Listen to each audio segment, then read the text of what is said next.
the conversation. But hello, everyone. My name is Jesse Wieland. I'm the Associate Director at the Office of National Fellowships. I know a couple of you have already attended some of our earlier presentations, but still worth introducing my colleagues.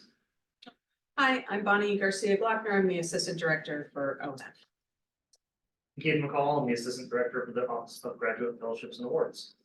And so if you are an undergraduate currently or an alumnus, you'll likely be working with myself or Bonnie. And if you're a graduate student, you have the privilege of working with Keith. But I should have realized I could have put my cold brew in any other vessel than a solo cup, but we're going to get lit and talk about Fulbright today. It's going to be a hell of a time. And if you were attending the earlier presentations this week and you got Bonnie, congratulations. This is going to be way worse. I'm kidding. But let's go ahead and get our screen share going. Let me pull this up. Okay. Oh God, there was just everything on my screen. Get out of here. Okay, so from the beginning, here we go. Oh, there we go. Got it? Sweet, awesome. Like I said, worse than Bonnie. All right. So if you've been attending throughout the week, you got the general overview of our Fulbright fellowships. We talked about the English teaching assistantships. And today we're going to be talking about the academic grants for Fulbright, and that does include those one-year master's degrees or first year of a multi-year program, research projects, as well as creative art projects. And then within different countries for Fulbright, there are going to be very eclectic country-specific fellowships that would fall under this category. And so we're going to try to touch on as much of that as we can, as well as some of these specific application components that are only required for the academic grants, not for the ETA applications. And we always touch on this every presentation, and so I'm going to try not to be too redundant. But if you look up the history of Fulbright, and I emphasize the history of Fulbright, if you look up William Fulbright, you might be a little bit disappointed in what you find, but the fellowship, fantastic opportunity. Many fellowships named after horrible people, but with excellent outcomes in the long run. But the history of Fulbright is all about building mutual peace and understanding between the United States and other countries. This was founded after World War II to build these positive relationships, and primarily through academic means. And so that mission has maintained throughout the history of Fulbright, and that is one of the major review criteria that review committees are going to be looking for when they're evaluating your application. So we want to make sure that your application is country specific and unique to that specific award that you're applying to within the country. But moving on from the history of Fulbright, just to touch on the eligibility, you do need to be a U.S. citizen or national at the time of application. And so that means not our campus deadline. That means that early October deadline. And so if you are working through that process currently, which we have had students in the past be doing that, just know that you have a little bit more time, but you need to have your bachelor's degree at the time of your Fulbright award. And so the earliest that we work with students will be during as a rising senior, so we can work with you on an application fall of your final year at Florida State, final year of your undergraduate degree. But if you're a master's level candidate, if you're a doctoral level candidate, you are eligible as long as you have not reached the end of that terminal degree, which is either that PhD or that MFA in some cases, but even then, I think you might still be some wiggle room there. But you do need to meet the requirements for the language proficiency in the country that you are applying to. You'll find that there are many countries that have no prior language requirement. That's fantastic. But if you are applying to anywhere in Latin, South America, that is going to require anywhere from intermediate to advanced Spanish. A lot of countries in Western Europe will have requirements, in some countries in Asia as well. But when it comes to the academic projects, it is important to mention that, okay, say I'm applying to Panama, which I believe has intermediate Spanish proficiency, but if my project that I'm proposing is a qualitative study, it is heavily, I am interviewing candidates, I'm going to have, my project is going to necessitate a very advanced level of Spanish for me to interpret and code these interviews. If I can't show that I have that translation support through my affiliate in country, or if I can't prove myself that I exceed that expectation for that country's language requirement, then my project may not be viewed as feasible. And so we want to make sure that your project relative to the country that you're applying to is a feasible project for that review committee, if that makes sense. So if your project necessitates advanced proficiency, you need to have that or show that you have the support. This last caveat, we can always talk about it in a one-on-one meeting, but you do need to be in good health at the start of your Fulbright program. And this really only becomes an issue for some students. Like Fulbright wants to make sure they can provide accommodations when possible, but they only can if they know about it. And so if you do require medication that needs to be kept at a certain temperature, or if you need other special accommodations, Fulbright just wants to be aware of that. And as we're going through this, I should have said it at the very beginning, please just type your questions into the chat. Bonnie and Keith would be happy to answer them if they're pretty straightforward, or please let me know and I will address it as we're going through the presentation. Okay, so with these academic grants, oh, Bonnie has some really good facts on here. Also, presentation tip, read your slides before you start the presentation. I did not do that, but I have talked about Fulbright for about 10 years now, so I feel pretty confident that I know what I'm talking about. So there are over 900 academic awards available every given year. That is just going to vary so much by country. Some countries may only offer 1 or 2. Some countries may offer more than 10. Some countries will have, and we'll pull up the website later and I'll show this to you, but some countries will have that open study / research opportunity and have a set number of those. And underneath that, separate from that, they will have named academic awards. Maybe that's for a very specific master's degree that they want to support students in pursuing. Maybe that's for a very specific research project. And Keith, I know you had a student last year that received one of those joint awards between Turkey and Greece. That is a unique fellowship. And so, yeah, so the point is, you know, as you're looking through all of these different placements, if your project, your research idea is really flexible, you know, we can start looking at some of these different projects and where might that best fit with what Fulbright and that host country is looking for. Now, if you are looking for a graduate degree enrollment, and so I'm pursuing a master's degree Fulbright, so timelines rarely line up perfectly, and we're going to go over our Fulbright application timeline, but you also need to be aware of that host university's timeline for when do you need to apply to be accepted into that program.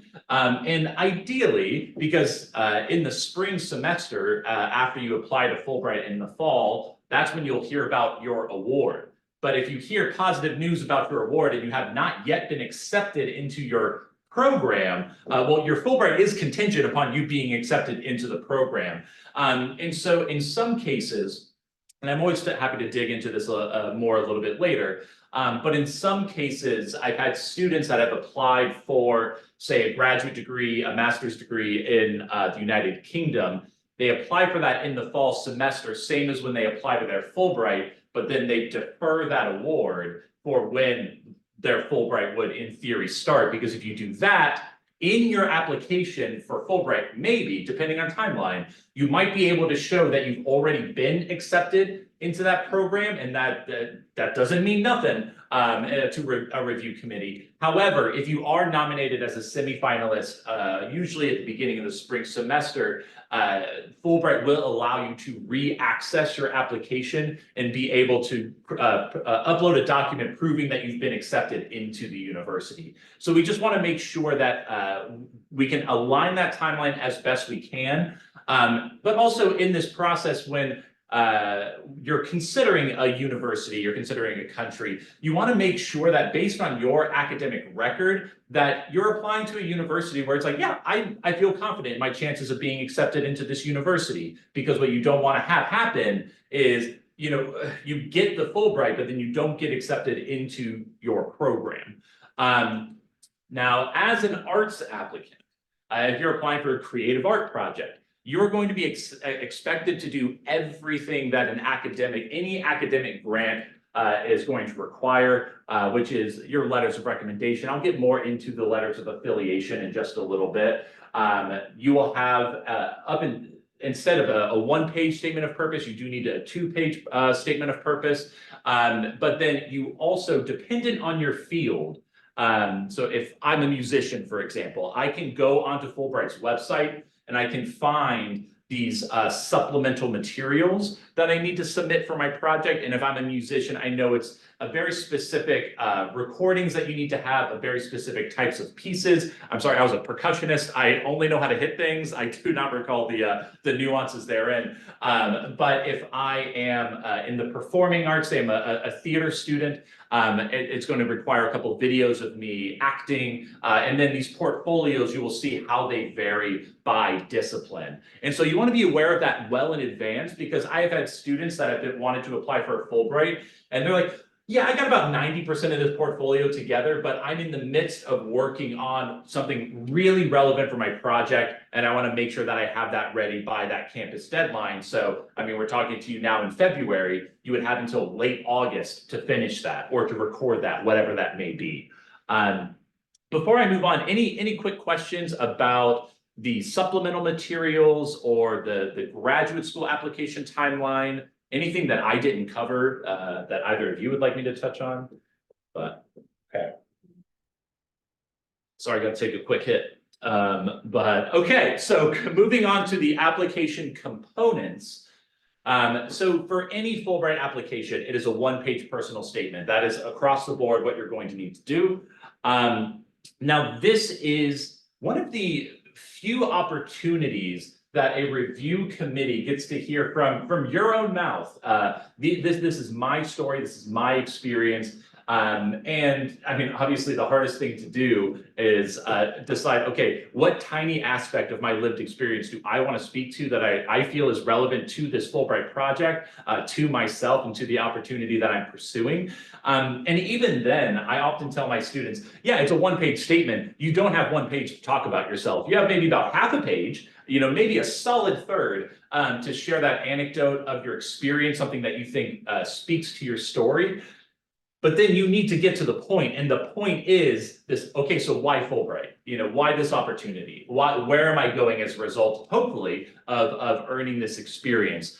So you need to, perfect that balance of both, this is me and my story, but also this is why I'm sharing that story with you. The statement of grant purpose, 2 pages goes by extremely quickly. And when we're saying 2 pages, that's 2 pages sans 3 lines, actually 4 lines perhaps, for your heading. And so you don't even have a full 2 pages. And so brevity is key in this application. But with your statement of grant purpose, I think there are multiple effective introductions that you can have, dependent on your field of study, dependent on the country. I have had students that have looked into very specific data and numbers as an introduction for establishing this is why I've applied to this country, as an introduction to their field, and this is why I've applied to this country.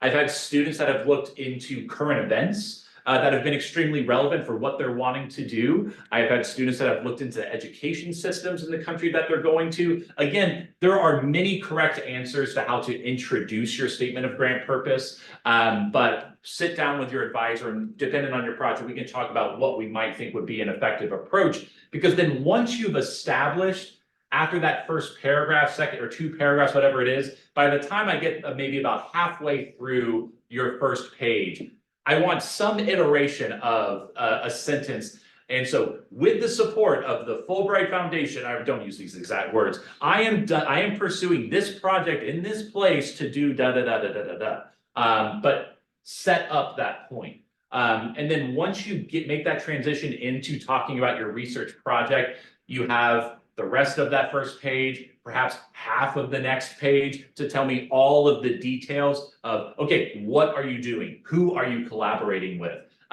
What is the impact of this project? How are you gathering this data? Or what is the end result? Is this, I've had students that have talked about the culmination of my project will be a presentation, a theatrical presentation in the country.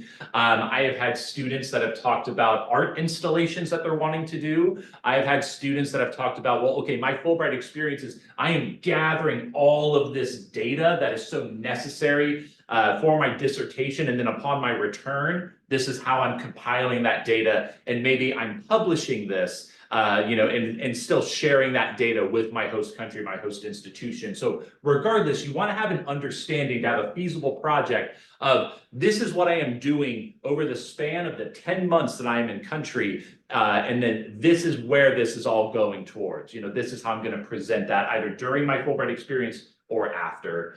And then the conclusion of this statement of grant purpose can be that future direction. Like where do I hope to go as a result of this Fulbright project? Or in some cases, maybe in addition to the research that I am doing, how else am I engaging with this community? How else am I engaging with this culture in a relevant way? I hope all of that makes sense. I know that's a lot. You have 3 total pages to basically spill your guts to Fulbright, but it all needs to be focused. And so this is why, again, we talked to you in February for something that's not due until late August for our campus deadline, is because you are going to go through multiple iterations of these essays to kind of dilute it down to its finest form.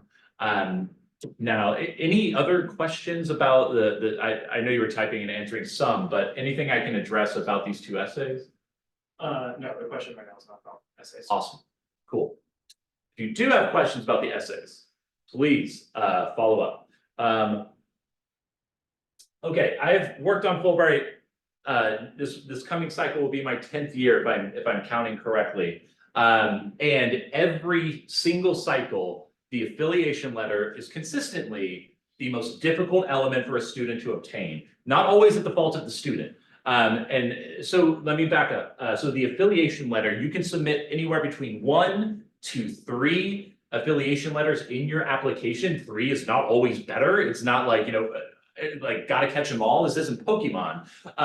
But if there are 3 relevant partners, academic partners, institutions, nonprofits that you need to work with, then I would like to see that in your application. Like, for example, the vast majority, I can't say all, maybe all, but the vast majority of academic awards for Fulbright require that you have an academic letter in your application, meaning I am working with this university, there is this faculty member in my field, there is a professional who knows what I'm doing, who will be able to mentor and guide me in that project.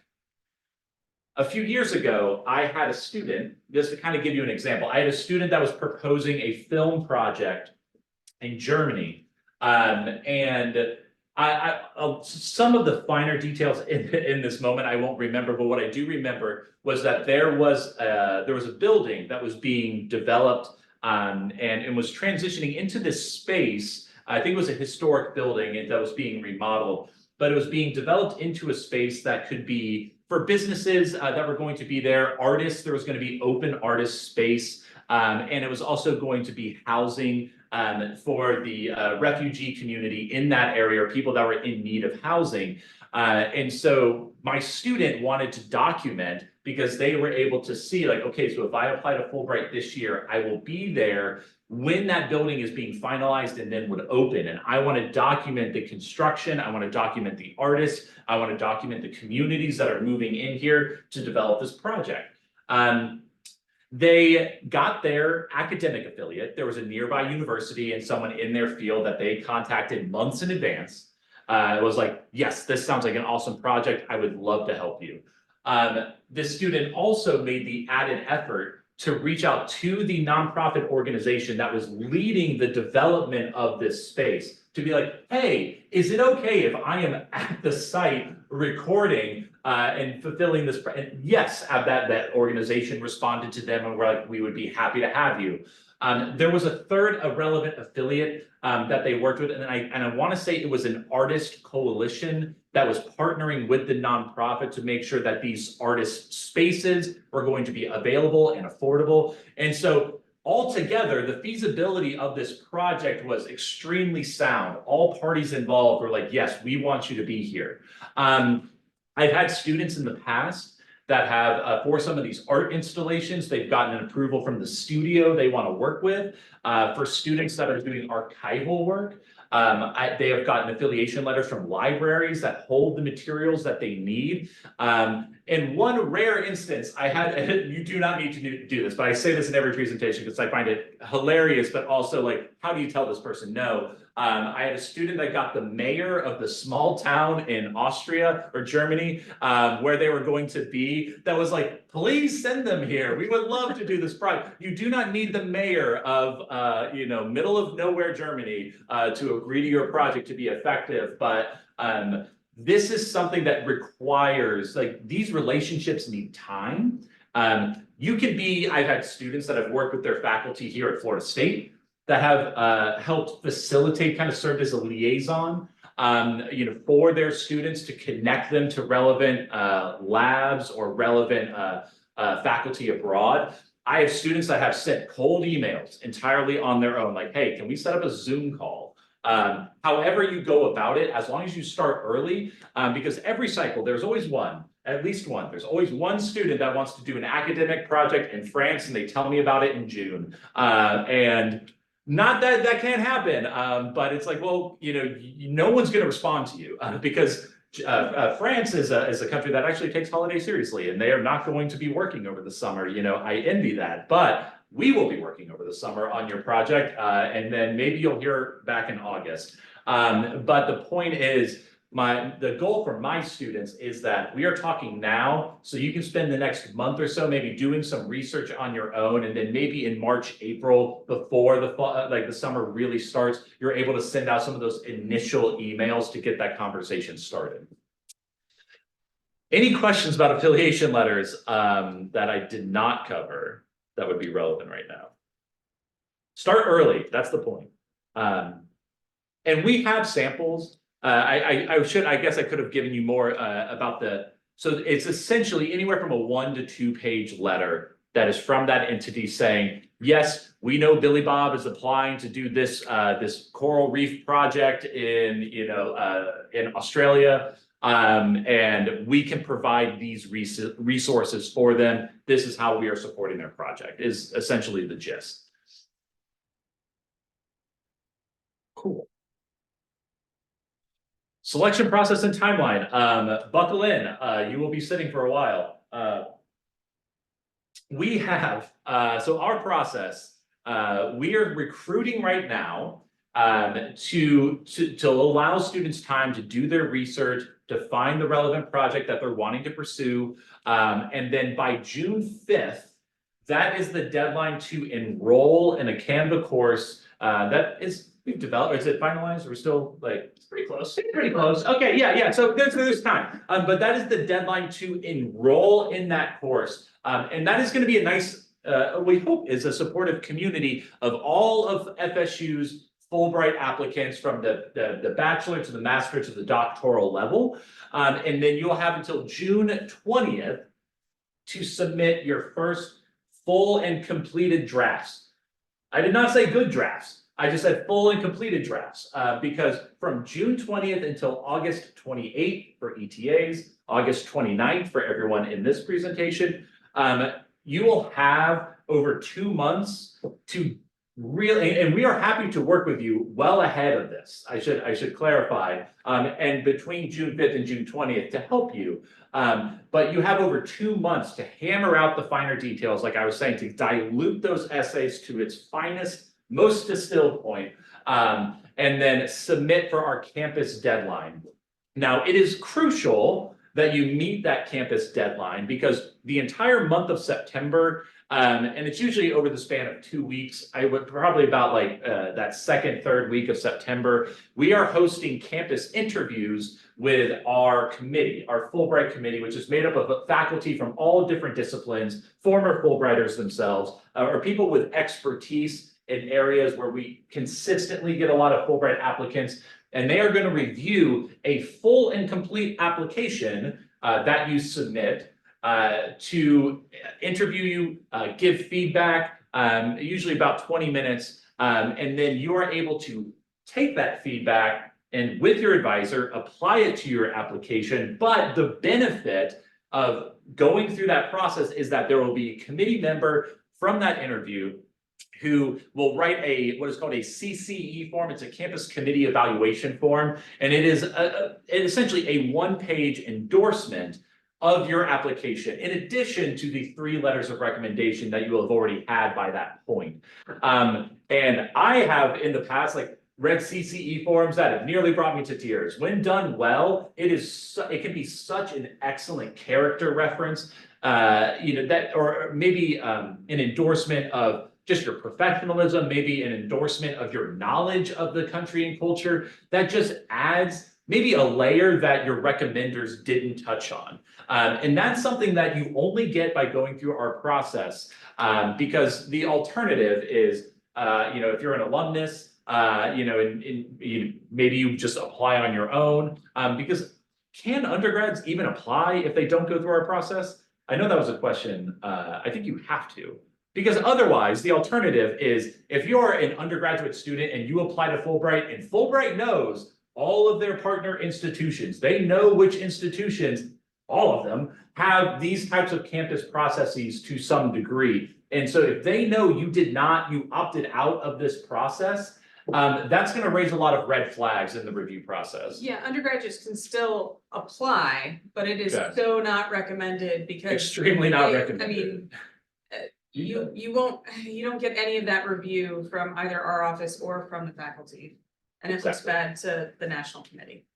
And even if this is completely untrue, it'll raise flags about the character of the applicant. It's like, why didn't they work with their office or their faculty? So anyways, you are hearing all about this now. So please just reach out to us if you have any questions about the timeline. But once you get done with that interview, you apply that feedback, you get that CCE form, you will formally submit around the first, the very beginning of October, because the deadline I think is the 7th, October 8th, sorry. And we want to make sure that all of your application materials are submitted, because Keith, Bonnie, and myself will lose access to be able to unsubmit your application and make edits if, maybe you upload an incorrect or an old document, maybe an old version of my transcripts, who knows. And so we want to make sure that we get everything in, we're able to review everything before that cutoff on our end, and then just be done with the application, get it submitted, and then you won't hear back.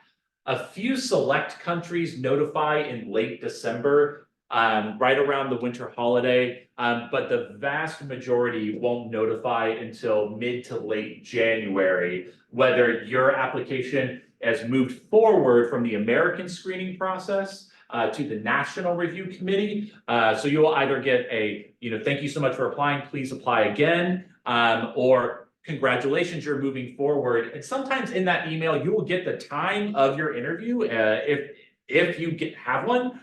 Most academic awards will have an interview component, but I can't say all. Or it'll be like, hey, congratulations, here's a list of information for you to review.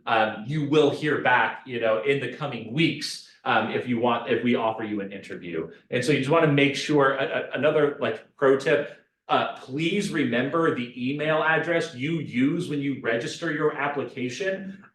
You don't want to be, I had a student a few years ago who was moved forward, and I waited a few days because I never want to be the one to break a news to a student. And then I reached out 2 or 3 days later, just to be like, hey buddy, congrats. And they called me because they were in the middle of class and they did not know that they had moved forward. And they're like, oh my God, did I miss something out of it? And I'm like, you're fine. But just know which email address that you're using. These are all our beautiful faces. So in addition to the 3 people in the room, we also have Dr. Filer and Dr. Stevenson that work on Fulbright, but primarily you will be working with the 3 of us. So feel free to reach out. In addition to scheduling a one-on-one meeting in the future, we do have open office hours tomorrow from 10 a.m. until noon. If you would like to just have a quick check-in with one of the advisors to talk about your country, your project, anything like that. But otherwise, I will pull up the website and go through some of the more relevant elements as you're doing your research. Is there anything that I miss about the academic projects? Talk to your recommenders early. Make sure you have academics, ideally, that can speak to your project, or relevant mentors who can speak to your project. Figure out who that list of affiliates, what is that going to look like? Is it one solid academic? Is it that plus another? Like, who knows? But start reaching out early. The language evaluation form. It's if you're like, I feel pretty good about my Spanish, but maybe I could, improve my vocabulary, blah, blah, blah. You have time to, at the very least, re-download Duolingo, or just go to the international coffee hours at the Center for Global Engagement. Regardless, start honing that now. Make the connection of who's going to do your evaluation. Who is going to do the language evaluation? It needs to be a faculty member in that language. We can help connect you, but the Department of Modern Languages at Florida State has fantastic faculty that know what Fulbright is and can do that for you.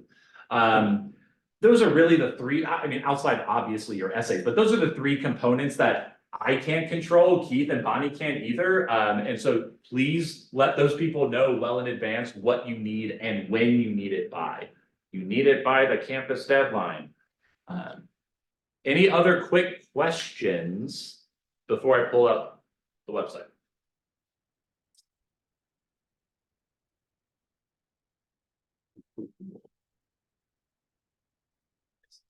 Seconds.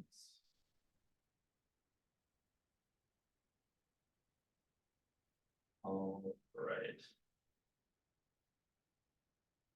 Okay, so I know some of you have, please, if you need to head out, I understand. But if you've seen the website before, I know this can be redundant. There are some nuances with the academic grants, but let's see. And I'll try to touch on those. Let's just go to, actually, no, let's not do that. Okay, let's start with kind of like one of the more straightforward, like there's always a very high percentage of our students that are, okay, I'm applying to a master's degree in the United Kingdom before I start med school, before I start law school, whatever that may be. And the nice thing I should mention about these awards is we often work with students, especially rising seniors, on Fulbright applications a few months in advance of when their applications for graduate school are due. And the nice thing is a lot of the materials you're developing for a Fulbright are going to be, if not directly, indirectly relevant to what you're going to need to be writing for those graduate school applications. We have students almost every year consistently, that get accepted into the graduate school programs that they apply for, because, my advice to any student applying to a Fulbright, as soon as the deadline is passed, forget Fulbright completely, like move on with your life as if you never applied to Fulbright. So apply to those grad programs, apply to those jobs and those internships or those post-bac opportunities, whatever that may be, because the goal is not just Fulbright. Like the goal for my students is like, okay, and take this in consideration, I mostly work with seniors, is that spring of your senior year, you have options. And if Fulbright becomes available, I'm a little biased, take that option, but we have students every year that are accepted into med school, are accepted into PhD programs, and 9.9 times out of 10, those programs are more than happy to allow you to defer for that year to go have that experience and then come back and enroll in their program. The only time in the last decade that I've worked on this where that wasn't the case was for a student whose Fulbright started in February specifically. And that put them off cycle for their admittance. And that program was like, wink, wink, nudge, nudge, like, please apply, and I mean, long story short, they ended up graduating from that program, but they just couldn't guarantee that they would be accepted. Now, to go through this page quickly, because I want to go through a couple of the different nuances. So the United Kingdom is one of those, I guess, unique examples where all they have are partnership awards, meaning they partner with different universities throughout the United Kingdom to offer award. Like, so you're going to see one award at this institution. And when it is left just as this Fulbright University College London Award, unless stated otherwise in the page, but I'm fairly confident that is going to be any graduate degree that is offered at that institution is eligible as long as you can make a case for why you need that to pursue that degree. I mean, not just in the United Kingdom, but at that specific university. So that's another layer of specificity that you need to have in your application. It's like, for some, it's like, I just need to say why I need to be in Taiwan, but it's like, no, you need to say, why do you need to be in England specifically and at that university?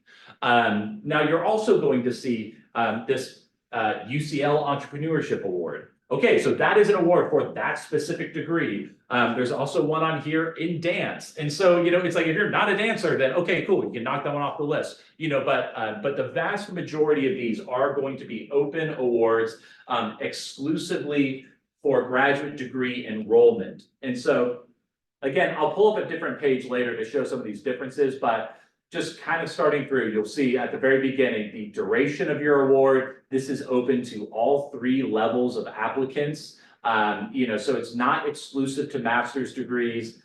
Maybe you're pursuing a second master's, maybe you're pursuing the first year of a multi-year PhD, whatever it is, you're eligible to apply here.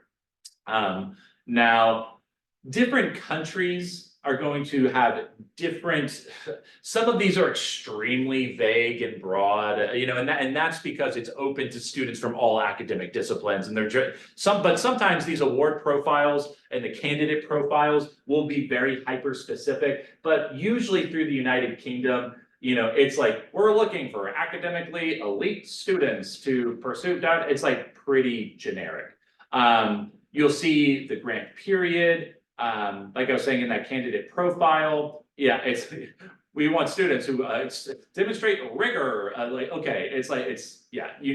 They're looking for compelling academic candidates. You can scroll through eligibility for all of these countries. Some things of note that are really important to some students is for students that hold dual citizenship. That can kind of be a non-starter, maybe in most countries. Like if you hold dual citizenship, you can't apply there, but other countries love to see dual citizens apply. So it really just depends on where you're applying. All right, so scrolling on, special application instructions. In a lot of countries, there's no special application instruction, but there are some that do, that ask you to, in the first line of your application, you need to include this. In your heading, you need to include this. And so pay attention to that. Foreign language proficiency, not required. Now, this is going to be an important line when you are just scrolling through. If you're open to a lot of different academic projects, you need to know, so in the United Kingdom, unless you're applying to the open award, I didn't share my screen, did I? Can students see this? Yeah. Okay, cool. Sorry, I'm just, busy morning. So you need to know if that country is open to research projects, graduate degree enrollment, or both. The United Kingdom, outside of the open award, is only open to graduate degree enrollment. Some countries are only open to research projects. So make sure that you aren't, kind of going down the rabbit hole of planning your project and then come to realize that that type of project is not even allowed in the country that you're applying to. Now, affiliation letters for the United Kingdom. This is always a conversation with UK applicants that I have with students every year. It's like, it's technically not required. All you need is to be accepted into that institution, and that serves as your affiliation. Now, I always encourage students. It's like, if you need one or you can obtain one, if you can reach out to faculty and get that endorsement. I have a student currently, a semifinalist to one of the most competitive UK placements. And I believe part of the reason why they are there, not because, I mean, their merits speak for themselves, but that student went above and beyond over the spring semester and during the summer and met with faculty in his field and talked to them about his project. And they're like, hell yeah, like sign up, we would love to have you. And that faculty member wrote him an endorsement. Again, it's not required for this award, but review committees do take note of students that take that extra added effort. And like I was saying at the beginning of this presentation, if you can apply early and defer your enrollment and you can prove by like the deadline in October, like, hey, I've been admitted, again, not required, but it does speak to a committee. And so anyways, just keep that in mind if you are considering the United Kingdom as a potential placement. The last little bit, if you are applying to a graduate degree, it is important because there are some countries that do not pay for tuition. I would say that's fewer and far between, but they will cover your airfare, they cover your cost of living, but tuition is on you. But so you want to make sure that, okay, so this award covers tuition and fees, it covers my cost of living, it covers these living expenses, I do get my stipend. And then the last thing to point out is at the bottom of these pages, you can go to embassy websites.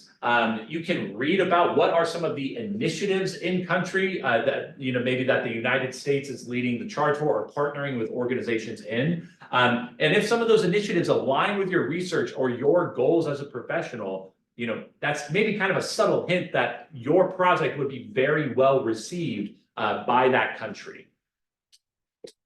Okay. So that is the United Kingdom. Like I said, primarily is for partnership awards for graduate study. Now let's go to Taiwan, because this is one of those, and they recently added more. So every time I go to this page, I'm always like, what the hell? Like, it's because they are going to have at the very bottom, okay, here is your Open Study Research Award. And that is usually, outside of the UK, that is usually what you're going to see when you're looking for those academic awards. Now, do the same thing. Okay, is my level of education accepted? Great. September start date, 10 months. Now, award profile, up to 4 grants are available to students who would like to conduct independent research and or study in all fields and time. Okay, great. It seems like they are very open-ended. Now, so grant length, we already said that, start. Orientation also is important. Some countries will have in-country orientation, others will have an orientation in DC before you go. So again, just thinking about timelines, that's something to plan. Now, candidate profile, creative and performing arts applications. Master's and PhD students are preferred, but graduating seniors and recent graduates will be considered. Okay, that's important to know. Applicants are welcome in all fields of study in the creative arts. Candidates must be willing to work with a high degree of independence. Great. One thing that I will say about this candidate profile, yeah, okay, countries need to have some preference just to give you an idea of what they're looking for. A few years ago, I had a student that was applying for a research project in Brazil. And I think it still says this, but on Brazil's page, it says applicants to Rio, Santiago, and Sao Paulo, thank you. If you're applying to work and research in those 3 cities, you will be at a competitive disadvantage. So be aware of that. And the student that I was working with was creating a book of poetry specifically delving into the experience of Black Brazilians to then juxtapose that with the experience of Black Southerners in the United States. And I mean, they're pretty blunt when we were talking, and they're like, look, if I want to work with Black people in Brazil, like I need to be in Sao Paulo, I believe it is. It's like the population is here, the arts are here, the museums are here, and my project will be directly hindered if I am not in this region. And in their application, they provided data and statistics, and they showed like, I need to be here. So, I mean, kind of to be damned if I'm at a competitive disadvantage, I'm making a case for myself, and they ultimately received the award. So again, if you read through these profiles and you're like, well, I think what I'm doing is relevant, I believe in my project, but maybe it's Fulbright, it's not their preference, then, kind of like, I don't know, like puff out your chest a little bit and show Fulbright, like, no, I need to do this here. But anyways, off my pedestal, looking at eligibility, degree in foreign language not required. that's great to know. But if you know Mandarin, like, okay, or Taiwanese, fantastic. It couldn't hurt your project. Again, like I was saying, this is the important piece to note. This is only for research. And part of that is because they have all of those partnership awards that we saw on the previous page. Sometimes you will see under the affiliation or under the candidate profile, award profile, you will see fields that are preferred or fields that are prohibited. That's something to take note of. They talk about, actually, if you scroll back up the last paragraph, there are traditionally summer vacation months in July and August, so. Yeah. Another, point to not waiting until the last minute to get those. Most countries are better than America, and they actually allow their employees to take breaks. Please remember that. Yes. And Taiwan is strangely enough kindly telling you that instead of. Yeah. Right, instead of you Yeah. finding out on your own, exactly. Going back to something that Jesse said too, I mean, yes, obviously, if it says that you're at a disadvantage, you wanna make sure that you're making your case. That's gonna be the case really for any of the study research. You need to really be able to explain why it is you need to have that particular graduate degree program, or why you need to be in that particular country to do the research you're trying to do. Because they'll be like, okay, but why? What is so unique about this that you can't get this where you are in the States? I've had students in the past, that whose projects, they're like, okay, the documents that I'm literally studying exist at this museum in this country. If you're not so lucky to have that be kind of like the, well, duh, like case for yourself, you need to do the added research and work to really build that case for yourself. I also had a student who was applying to a graduate degree in the UK, and they're like, well, and it was in architecture, but they're like, well, the top program in the world for what I want to do is this institution. However, this university is actually in a city where the specific architecture that they were studying, like I would have access to the resources that I need in this city. And so like that, they went with option B because it's like, yeah, I can talk about prestige, la-di-da, but what's maybe more impactful to Fulbright is that you're actively engaging with what you're studying. And so they went, like I said, with that second option. Housing arrangements, like that's important. Some universities will allow you to live on campus. Some will pay for you to have an apartment. Some will have a host family that will take care of you. If that's important to you, like make sure to look on Fulbright's website. And if they don't name it explicitly for that country, that's something to reach out to Fulbright about, just so for your frame of reference, you understand. And then just to kind of quickly backtrack, yeah, this is not uncommon for some countries, are some of these hyper specific partnerships and degrees. So like literally, even if it's a country where you're like, I mean, I don't know, maybe my project is flexible, or maybe my graduate degree goals are flexible. Scroll through different countries. If nothing else, it's kind of fun just to see like what else is out there. But those are the main elements that you want to be aware of as you're scrolling through Fulbright's website. And regarding me trying to find a project, now there's other really fantastic resources, notably under the Alumni Ambassadors page. These are people, and I think it goes back to 2008, which is, let's see, that's when I graduated high school. It really doesn't matter, but oh yeah. So it is important to me. But anyways, the point is, you can go back many, many years of people who have said, yes, please feel free to contact me. I'd be happy to talk about my project, my experience. I'd be happy to talk about identities that I hold and how those manifested in this new setting. So if you have other more personal questions, less so about the academic project, these people are more than happy to talk to you. It is not going to be representative of every country and every experience. So for example, I had a student a few years back. I feel like that's the 10th time I've said that.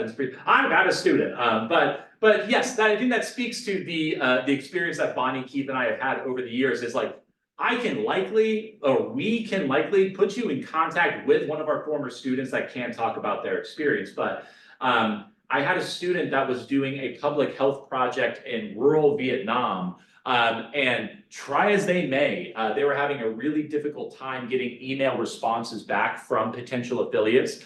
And it kind of weeks had passed. And then finally I was like, all right, we need to do some internet stalking. And so we pulled up the Fulbright grantee directory, which has every Fulbrighter, I think since the inception of Fulbright. And so you can search by your specific field of study. You can search by the country that you're going to. You can even search by the state that you are from, if that's, again, relevant to you. And she was able to find a list of about 3 students that had done public health related projects in Vietnam in the last decade. And she just found their information online. It's kind of easy to find Fulbrighters because people usually put that on their CV. And so she just emailed them and was like, hey, I hope this isn't creepy, but I saw that you did this thing this many years ago. I'm currently working, and long story short, that person, and this has always been the case, maybe you'll find the one curmudgeon, but Fulbrighters tend to be very supportive. But he was like, yeah, here's my sample essays. Here's the contacts that I have in country. Here's my contact information. Please feel free to reach out. And she was able to get all of the information that she needed. So the point is, whether you're looking for your project, whether you are looking for potential mentors or connections, people that can connect you. And then there are other affinity groups within the Fulbright website, depending on how you may identify. If you're wanting to connect with other professionals that identify in a similar manner, excellent, like Fulbright Noir, Fulbright Prism are 2 that come to mind. But there's just a host of resources for you to use on the website. So please take advantage of that. Questions? Anything else that I have not covered? Either about the website, about the Fulbright application, or in general. Because if not, that is all I have. So I'm happy to hang out for a few more minutes if you'd like to type something into the chat. Otherwise, thank you so much for attending today. I know that's a lot of information. We do have open office hours tomorrow if you would like to attend, 10 a.m. to noon. You can go to the ONF website and register for that if you haven't already. But otherwise, thank you so much for joining.